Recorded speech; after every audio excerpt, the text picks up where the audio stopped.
I've been in and out of prisons as a lawyer and an advocate for 25 years.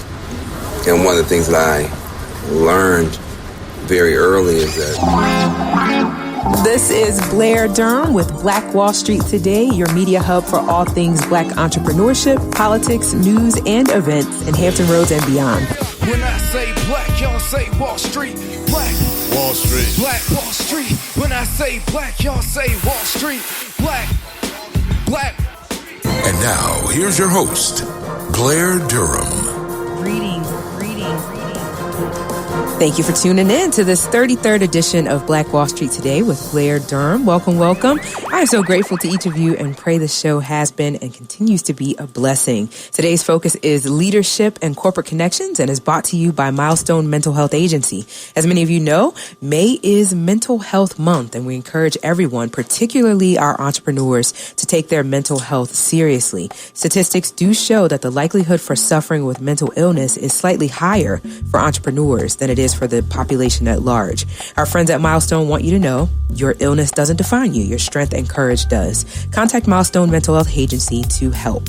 Email milestoneagencyva.com or call 757-606-2802.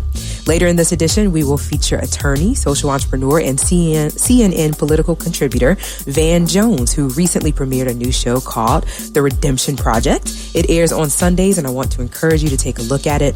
We were fortunate to be called upon for an exclusive interview with Van during the recent Something in the Water Festival. Stay tuned to hear pieces of our conversation. Up first, though, is Eric Majette. The show is focused on leadership, again, and corporate connections. Eric currently holds the role as corporate executive, marketplace leader, entrepreneur, consultant, and educator. Eric's experience has afforded him the opportunity to provide world-class leadership, corporate relations, senior-level business development, consulting, and training to corporations and nonprofit organizations. As a proven and dynamic leader, his leadership skills are exemplary and brings him beyond the domestic borders into international markets, where effective leadership is key to successfully influencing the world. He's an advocate of peace and seeks to contribute to world peace through his multifaceted leadership experience and approach. His influence with the business community has been phenomenal, by which he formally created a cutting-edge model to marketplace solutions and affiliates through Turning Point Solutions. Welcome, Mr. Majette. How are you? I am doing wonderful. Thanks for having me. I am so honored to have you here, actually, Eric. And I do want to advise that our phone lines are going to be open as well. We certainly want this to be an interactive conversation. 757-727-5711. Again, if you have questions about leadership and how to make corporate connections, 757-727-5711. Eric, first I want to thank you for your work in the Hampton Roads area. I really feel like we all owe a huge debt of gratitude to you for your leadership and connectedness and just willingness to share with everyone. Thank you. Thank you very much. Absolutely. So let's jump right in. Talk to us about how you personally define leadership. I know there's leadership gurus the world over. What's your take on it? Wow. Leadership is actually the key to success in any organization. They always say that everything starts with leadership and everything will end with leadership. Absolutely. So leadership to me is a person that actually have a vision to lead, and a servant leader, one that's willing to help others grow in their areas of expertise or career, one that's able to empower others and take them basically to an unknown place along with them to achieve a certain goal or a certain mission. Leadership, the effectiveness of a leadership definitely is the critical component or the critical ingredient to not just a successful organization, but also a healthy organization. Wow, you said a lot there. Look, I'm trying to keep up. I'm taking notes. So let me ask you this. I think you said something that was so profound. You hear this term, servant leadership, thrown around, right? And I normally think of, the first person there, the last person to leave, somebody that's willing to pour water, even if they're giving the presentation. But you broke it down even further. I really like what you said about being able and willing to empower other people's growth in the organization. Exactly. And I've been fortunate to work for several major, Fortune 500 companies and work in leadership. And I've seen the dynamics of both.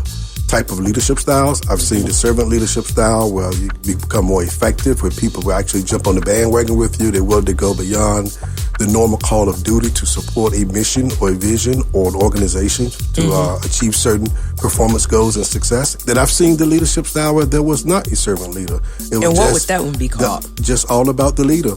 The leader himself, where there's that model where the culture is actually become contaminated because people are not free to express themselves to the leader, that are able to share their innovative ideas or concepts to that particular leader. So that leadership style as a servant leader is the key, I really believe, in particular in this season where it's more effective. Phone lines are open. Contact us and be a part of this dialogue. 757-727-5711. What are your thoughts on leadership? How have you led? And what questions do you have for our expert today? I think it's true what people say. It's not what you know, but it's who you know. Absolutely. That is your, oh my goodness. How did you, if you don't mind being transparent to share, how did you develop such a robust network? Well, actually, I didn't even know I was developing a robust network when I was doing it. Yeah. I just stayed on course. It took me 30 years, basically, to learn how to network. And I'm talking about network that works, not just going to another event. But you said a mouthful. Network that works is the key. It took me, my personality also kicked in. Well, I'm a people's person. I'm an extrovert. So therefore, I realized that if you're in a room of people, there's someone in there that may have the same DNA you have, or may have a need, or may have an opportunity. And that's also when you deal with the relationship versus just networking. I build relationships, and the relationship is a part of networking. But it took me 30 years to get engaged. And also, what value do you bring? What is your brand? Because when you walk into a networking meeting or a networking event, you are the brand. You represent whatever you are the brand of your organization. And what value do you carry with you into that? And why would someone want to connect with you in your brand? What is the why? And what's the with, and what's in it for me? What's in it for them? Because the relationship, even with networking, got to be a win-win relationship. If you win and I lose, it's not a healthy relationship.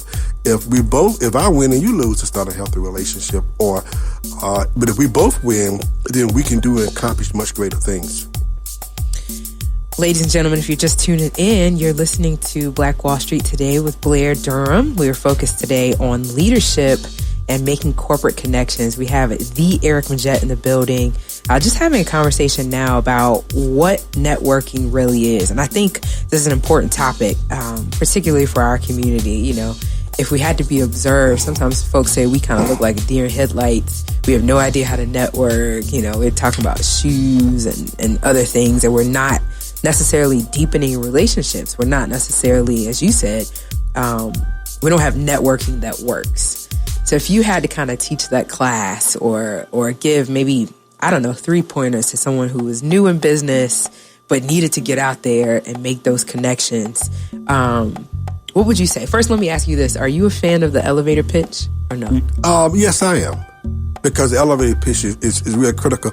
I was trained by a world-class organization, don't mind mentioning it, Xerox Corporation, for many years. Okay. And they really taught us how to do a quick elevation pitch. Okay. Because really people kind of size you up in less than 6 seconds or less. Wow. So people don't understand that when you meet someone in less than 6 seconds or less, they're actually 6 seconds? 6 seconds. I thought you said 60. No, 6 seconds. Wow. When they first meet you, 6 seconds. And if your elevation pitch is tight, then you have an opportunity to continue a conversation or maybe some interest there. So people size you up by the way you look, by the way you talk, or your background, different variables. And something you just mentioned was very interesting because I just recently started working with several colleges and universities in our region, and I'm doing a networking session to the students.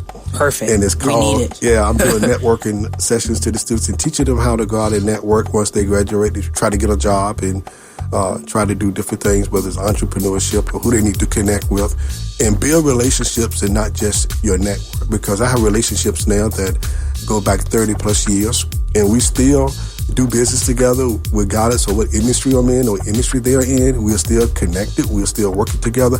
And the key to it is that you want to do life with people of like kind. Now, you went way off. Let me remind people, our phone lines are still open, 757-727-5711. You went from talking about teaching networking, what networking really means, to talking about doing life. That's a difference. That's a deeper network.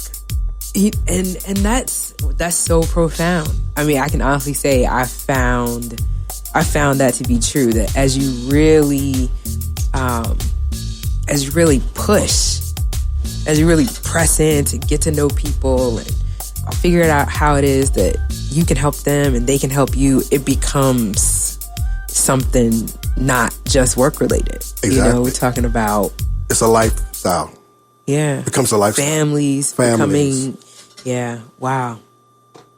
That's deep. What else do you have on networking? Well, I think the other thing is that we have to keep in mind is that when you're networking and you're actually introducing your organization or your business or whatever it may be, you have to make sure that you're certain and you are confident in what you're speaking about. Because if you're the expert in your organization and you're trying to get other people to connect to you, particularly corporations. Let me back up for a minute. Okay. I have a lot of people that come to me about, hey, how can I connect with this organization? How can I connect with this corporation? Corporations actually have budgets. They have schedules. They have deadlines, particularly the major corporations. And in order for you to even connect with them, usually you have to start the process early. Okay. From the time that you meet someone, the process and the clock starts ticking. Particularly with major corporations, how to connect your organization to a corporation, a Fortune 500. And then you also need to find yourself, I call this an internal coach within that organization. The internal coach, I'm not giving you a lot. That is so good, though. Okay, I'm giving you a lot.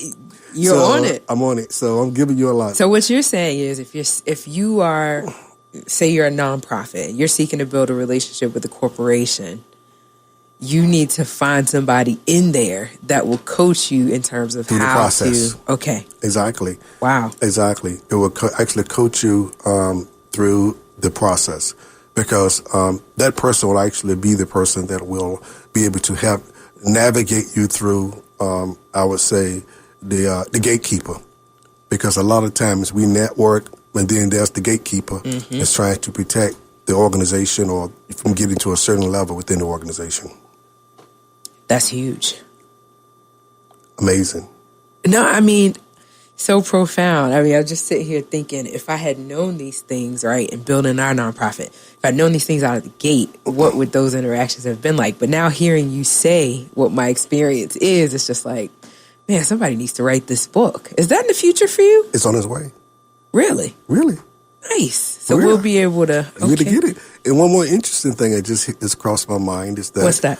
Is that there's a thing that's called borrowed credibility. And I talk about that a lot. Borrowed credibility means that you do not have the credibility to connect with someone or that organization, but you would like to be a part or connect to the organization.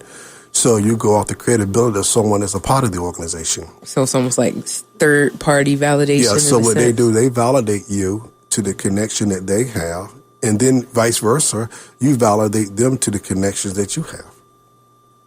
What does that look like? We've got 2 minutes until we go to break. Can you just, quick idea. Say, hey, I'm trying to get into XYZ corporation, but you know someone that works for that corporation, or you know someone that knows that person or already connected to that person. Hey, would you mind sending an introduction email on my behalf? An introduction email. Introduction email. That's huge.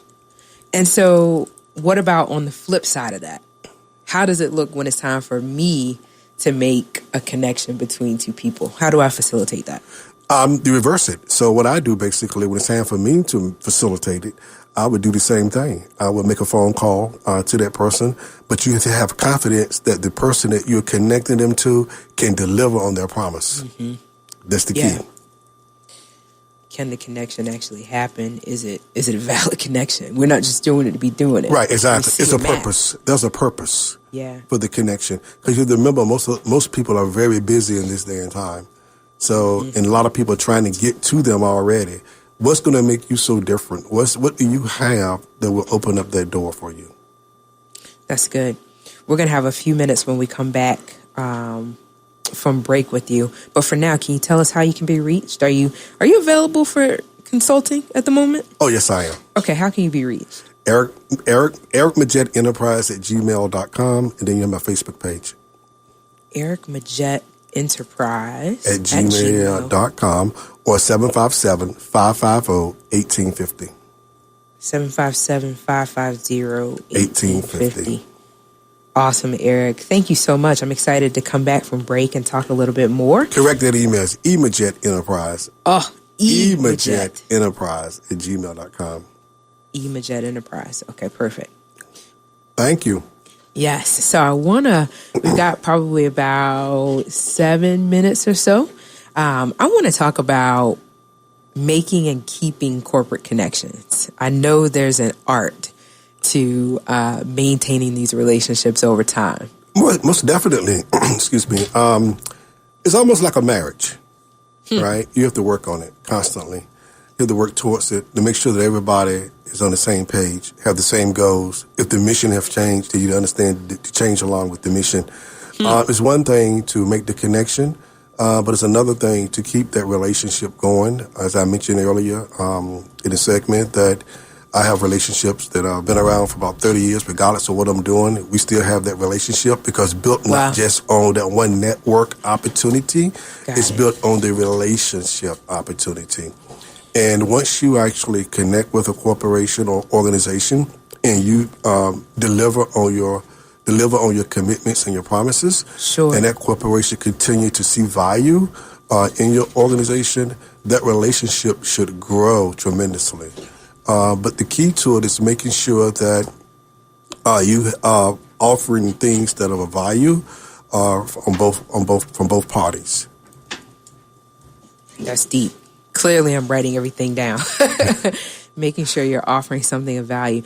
I think what you said was important too, because it sounds like if you do everything right on the front end, then the relationship almost maintains itself. But you mentioned something about understanding the changing missions, sort of the organizations, right? So kind of keeping up with new trends, new brand promises. And then too, I love what you said about, if the relationship is deep enough, it's not necessarily tied to the company. It's the two people having an authentic. Exactly. Let me share something else that just hit me. It's really powerful, I think, and dynamic. Is that even if something went wrong in that relationship, but if that relationship was built on not just the network, but was built on the two parties, then that opportunity, actually, you have an opportunity to restore or fix things before they get out of hand. A lot of times I go into organizations, I'm called to go into organizations as a strategist. Sure. Right? And because I have a relationship with an organization, or I know someone at a higher level of the organization I have a relationship with, and we're able to kind of flow through the muddy water and keep the relationship going without breaking up. Like a divorce, avoidable. It is, Sometimes you're going to have things happen.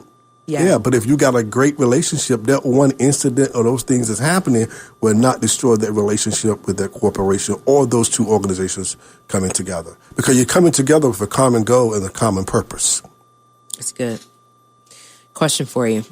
I know that a lot of major corporations, they can go all out. They can send gifts. They can really do those small things, take folks out to eat and things like that to maintain these relationships. Exactly. What about the other guy who maybe can't, maybe may not have the budget to get out here and really woo folks from that vantage point? Is that necessary, do you think, in 2019?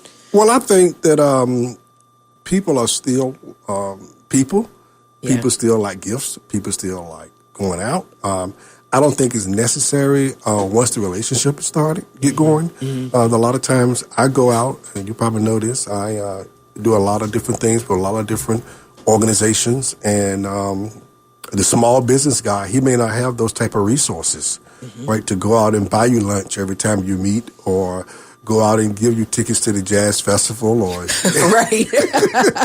Not everybody has all of that going on. To get you VIP into this and VIP into that. They may get you joint admission, Right. But when you're dealing with a VIP, you got to treat them like a VIP. Yeah. That's huge. And that's just the way it is. You're not going to take and I experience this a lot. You're not going to take a senior level person and give them a joint admission ticket. Right? Because the number one goal is that when I do things like that, my goal is to make sure I'm in communication with them throughout the event and in communication with them so that we're talking about business. Most of the business that I've done, large business, have not been in a traditional office. It's been either on the golf course, an outing, or something special. That's where it starts. Because what you want to do, you want to make sure you get them out of their comfort zone, right? Into a place where they can relax and they can really share with you what's really happening, with the organization. So the more information and data that you can collect, the better you know how to network and build that relationship. Whoa. You just dropped a bomb. I think we only have 2 minutes left, but I want to explore that in these 2 minutes. You said build relationships outside the comfort zone. Most people are trying to get people in the comfort zone, but you're saying because we want that guard to come down so that we can build something perhaps more authentic. Exactly. And then you have to have conversations that relative to them, even outside of the business. A lot of times I would go into an organization. If I do go into someone's office, a CEO office, I look around, I look at pictures on the wall, I look at things that may be there, and I discuss those things. And then when we get out into a more comfortable setting, we talk even further. Yeah. So you want to make sure you get them in a place where they can relax, a place where you can share your information. They're not really on this restricted time frame. Most of the times you're in the office. Now you do have to go to the office at some point. Right. But when you're in the office trying to do this, you have a restricted time frame usually. They have time. Coming they give you 10 minutes. Something, phones going. The biggest deal that I closed was $55 million with Tenneco back in the 1990s for Xerox. The CEO, CFO gave me 15 minutes to do my pitch. 15 minutes. Wow. But at 15 minutes turned into a $55 million contract, which my understanding is still in existence today when you put the ship on it. You deserve to still be congratulated for that deal. Yes. That's awesome. Yes. So Eric, thank you. We have less than a minute left. Reiterate your contact information for people that might be listening and want to I can be reached at 757-550-1850. You can email me at emajette, EMAJETTE, Enterprise, ENTERPRISE, @gmail.com. And you can follow me on Facebook. Awesome. 757-550-1850, and then email emajette.enterprise @gmail.com. This has been a pleasure. It's been a pleasure being here. Yes, you'll come back? Most definitely. Thanks for having me. Yes. It's been a pleasure.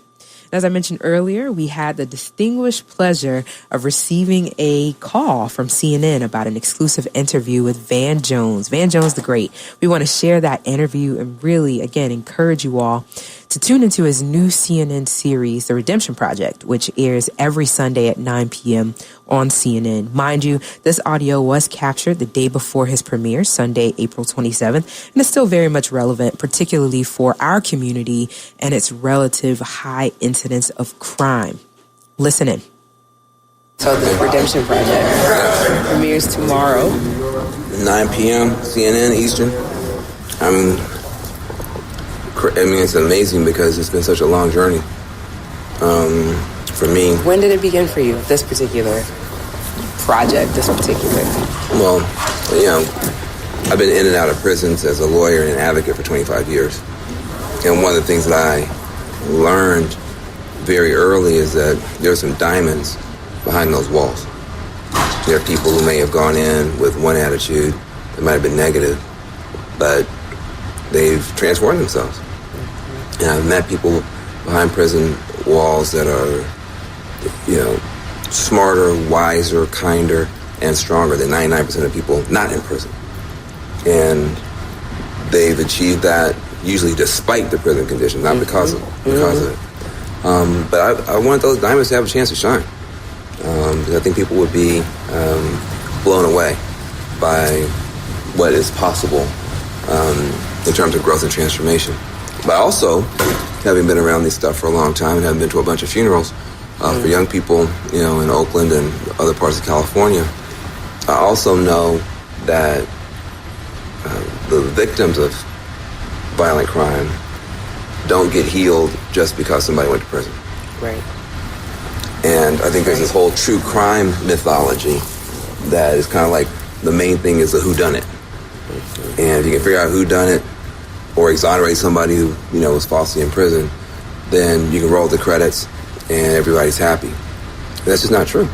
I hear you saying that the criminal justice system is one thing that needs reform. But the human element is a whole different piece that this project is attempting to really look at. Absolutely. Trying to, as best we can. And, what I would say about it is that after the true crime kind of conversation, there has to be a different conversation. And I call that conversation the truth long after the crime. And that truth is that there's a lot of healing that is still needed. And sometimes the person who's the surviving family member or the surviving victim of crime is in their own kind of prison. They're in their own prison of pain, of grief, and of just lack of knowledge. They don't actually know what happened often. Because if the person cops a plea or pleads the fifth, so much is still unknown. And if your child was taken from you, you want to know what happened. What was really going on? And the court system is not designed to deliver that information. In fact, it's designed, to give people the right not to have to share that information. And so 10, 20 years later, people are still in an emotional prison. And ironically, sometimes the person who has the key to that emotional prison is the person sitting in the physical prison that person hasn't seen for 20 years. So I wanted to push the conversation. I feel like at a big picture level, we have the culture has gotten very nasty, very negative on all sides. There's no compassion. It's not trendy to have empathy. In fact, it's the opposite. We celebrate lack of forgiveness and empathy by calling it cancel culture, call-out culture, I'm going to block you culture. And I want to do something 180 degrees opposite direction. Yeah. And I want to push the conversation. I want to push it back toward empathy and forgiveness. I want to push the criminal justice conversation beyond just nonviolent drug offenders, because that's not the only people who are behind bars or behind. I want to push it beyond innocent people, because not the only people behind bars. Right. But everybody counts and everybody matters and every life has worth. And nobody can be defined solely by the worst mistake they've ever made. Not me, not you, not anybody else. So huge. And so that's what the show's about. It's exciting. I kind of see a few different angles. I worked as a special educator. Saw a number of my students, funeralized, right? And then a number incarcerated. And then very recently, my cousin lost her son to just crazy violence 10 miles from here. And so she's in that. Yeah. That wrestling of, I don't really know what happened, who's the real victim here, just so many things, So I'm looking forward to what's going to happen for all of us by virtue of this work. Well, I'm excited.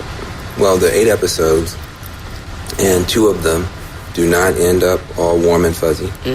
Well, that's real. That's reality. But in 3 of them, the surviving family members and or the survivor go to the parole board, try to get the person out of prison. So you got the full range of human response to pain. And, what I would say is just that forgiveness turns out not to be the most important thing. And closure, quote unquote, turns out to be impossible. So a lot of the things that we were aiming for with the series, it actually turned out were either inappropriate or impossible. But how's that for you as a creator? I mean, I'm a totally different person having done this whole series, because you go in and out of these prisons and you see people with this level of moral courage on both sides of those conversations, trying to do something that everybody would assume is either unwise or worse. It makes you look in the mirror. And I work hard at it, but I'm not naturally that forgiving a person. I be holding grudges, and so this series has really made me look in the mirror and try to accept that everybody does stuff that they regret. Mm-hmm. Now, in our series, the stakes are super high, so it's really, it's really profound. Mm-hmm. But everybody's done stuff that they regret, and everybody has had something happen to them that's hard to get past. And so what we thought was a criminal justice show just turned out to be a real deep look into just the human spirit and what it means to be a human being on either side of that dynamic. Sounds like it could also be fit for, like, OWN. Yeah, it could be. I wonder what would be next for you, because the public hadn't seen this yet. But for you, what would be next? By way of a project? Or... Well, a season 2 of this would be nice. So there will be, you'd like that? If we can. Think about this. This one is so honest. Because nobody's ever seen it. Do you have representation from across the country? Mm-hmm. Okay. From Alaska to New Orleans. Wow. Mm-hmm. And a lot of white folk. Because people assume if you're doing something on crime, it's going to be a bunch of black folk. But the majority of crime is done by white folk. Yeah. So we have a lot. And a whole range of stuff, from impaired drivers to homicide to gun violence. What kind of professional teams are necessary? So I assume you have therapists and things that are on board? No, we just really throw in the room. No, hell no. We do not. No. I want to know who's got to be a part of that team. Yeah, no. I mean, do not try this at home. That's what I tell them. I'm not going to experiment, but I'm just curious. No, I mean, the ethics of this show were really, really challenging, because you're messing with people's healing, and I'm not qualified to do that. Right. And so we worked with groups that have been doing this for years, so-called healing dialogue groups or victim offender groups, victim offender dialogue groups that have developed over the decades a methodology by which they prepare people for this. It's like running a marathon. I mean, you can't just jump off your couch. It can be a different group depending on where you are in that conversation. Yeah, exactly. But there's an underground movement around restorative justice that we were able to finally have them agree to decloak. This has been going on for a long time. In the cuts, on the low, trying to help people heal. Because, you're talking to people and they're in the same loop of pain for years. At some point, you just need to get more information about what happens. You can move forward. And the only person who knows is the person locked up. And the system is designed so that those people never talk. Unlike in indigenous cultures where the two parties who hurt each other are sat down with the help of the community to try to work through something. In our industrial society, all the professionals jump in. The cops, the investigators, the prosecutors, the defense attorneys. So powerful. Right, the judges. Yeah. Everybody jumps in the middle.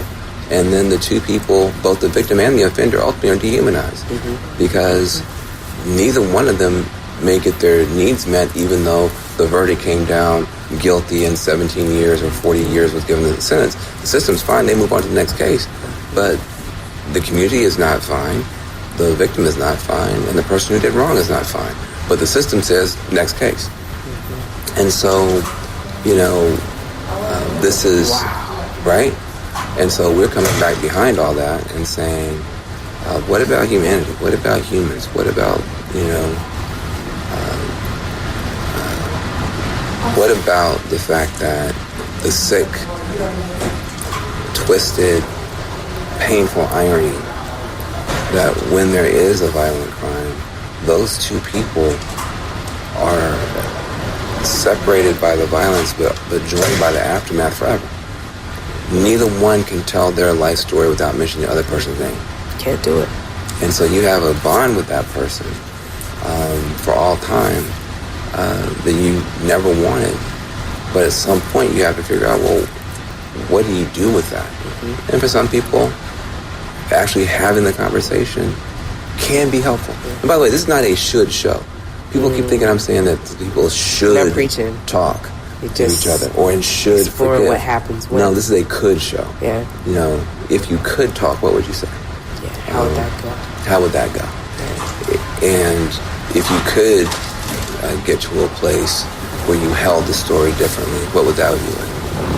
I feel like you might have to go soon, but I'm thinking about the fact that in Virginia,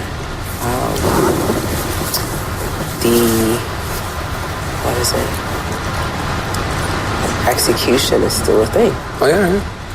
Capital punishment. Capital punishment. I found out very recently that someone very close to me, who I knew there was something underlying, lost her brother to capital punishment. And there was a whole mental health scenario and a lot of reconciliation that didn't get to happen because there was the solitary confinement that preceded the capital punishment. They kill you 1,000 times before they kill you. Yeah. So I understand. It's been great. Thank you so much Thank you for the opportunity. No, still, let's stay together, and you guys will still be in touch. Yep. Wow. Van Jones, The Redemption Project. What a mind. What a concept. Again, I just want to encourage, tune into the show. Every Sunday, 9 p.m. I believe he has eight. This is an 8-series program. He's looking forward, obviously, to the second season. What if this is a solution to these kind of issues in our community? That's just a question that we have to explore. So I cannot emphasize enough. Most of our businesses fail due to undercapitalization. A lot of us don't understand the language of capital. We don't know how to put together a successful funding proposal. We have no idea who to network with in order to do some of the things that Eric was speaking about earlier in terms of really getting our foot in the door where money is concerned. So it's certainly a building that you want to be in, the Slover Library. We're getting underway at 8:30 in the morning. Again, we will have 7 different funding sources in the room. We're also going to be teaching about best practices in terms of small business accounting. That's why we'll have the CPAs present. So you've got to get those financials tightened up so that you can be in a position to receive any of these grants, loans, or investments. So certainly want to, again, encourage you to register at springfocus2019.eventbrite.com. Again, it's springfocus2019.eventbrite.com. We had a little bit of technical difficulty here, but I actually have the organizers of the Hampton Heritage Day on the line. I have Mr. and Mrs. Stevenson, Diane and Greg Stevenson. Are you there? Yes, we are. Yes. Awesome. Welcome to the call. I hope I didn't butcher the information too much. Just shared some of the things that were listed in your press release. Looks like an exciting event for May 18th. Would you share a little bit more with us? Absolutely. So the program begins at 10 a.m. and ends at 6. This is the 7th year that the program has run. It's a wonderful collaboration between the cultural heritage for the Hampton area, which, of course, would be the Native Americans who are here already, and we're going to celebrate our culture. And we're going to tell our stories and share our dances and our ceremony, our ceremonial dressing. We have Iroquois social dancing. We're going to have drumming. It's going to be beautiful and fun. They involve the audience, the children. Everyone dances. And also we'll have the African culture, the libations, and the ancestors will also be a part of that. Still there? Uh-oh. I think we may have lost you. Nevertheless, certainly want to just reiterate the significance of the 7th annual Hampton Heritage Day happening on Saturday, May 18th from 10 a.m. until 6 p.m. And I'll close on this. Just a reminder about the May Brunch and Learn. You may have heard me sharing a little earlier. This is Mental Health Month. May is Mental Health Month. And so we're focused especially on wellness for Black entrepreneurs. We'll have Dr. Janae Taylor in the building next Wednesday to share just a little bit about the importance of a focus on mental health. But we'll also have her on May 18th, as it turns out, from 11 a.m. until 1:30 p.m. at the Cutlass Grill in Chesapeake, having a conversation about mental health, just really broaching that discussion. I know that she's going to provide some practical tools. She does a phenomenal job with walking us through breathing activities and things like that, visualizations that we can use. The food is going to be phenomenal. If you've never eaten at Cutlass Grill, they provide a wonderful brunch buffet. You can find tickets at maybrunchandlearn.eventbrite.com. Again, that's maybrunchandlearn.eventbrite.com. And the next week's focus is debt relief. And so we can't rebuild Black Wall Street if we're in debt. So debt relief with Anthony Epps and Michael Gray of Apex Financial Group of Virginia. I enjoyed today's show, and I look forward to talking next week. Phenomenal. Stay with us online at Black Wall Street Today on Facebook and Black Wall Street Today on Instagram, and then follow us on Twitter as well at BWS Today. We look forward to talking again next week. Have a wonderful week. I have said and I will continue to say that the most important priority for the Black community is the Black community, not a particular political party. Hey, yo, when I say black, you say Wall Street. Black Wall Street. When I say black, you say Wall Street. Black. When I say black, you say Wall Street. Black. When I say black, you say Wall Street. Black Wall Street. Black Wall Street.